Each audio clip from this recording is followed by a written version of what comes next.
打包清楚，再也不用清理碎料了。带碎料回收的60皮带款打捆包膜机，整机长度5米，宽度1.5米，高度1.95米。显示屏操作简单明了。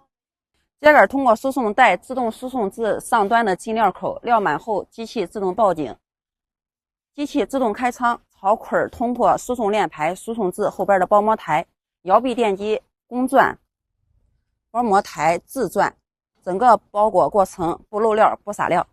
链排在输送草包的同时，把散落的碎料刮至机器底部的螺旋绞笼，绞笼推送至链板，提升至输送带，完成了碎料回收的工作。轴承采用进口瑞士轴承和哈尔滨轴承，链条杭州盾牌 12A 型号。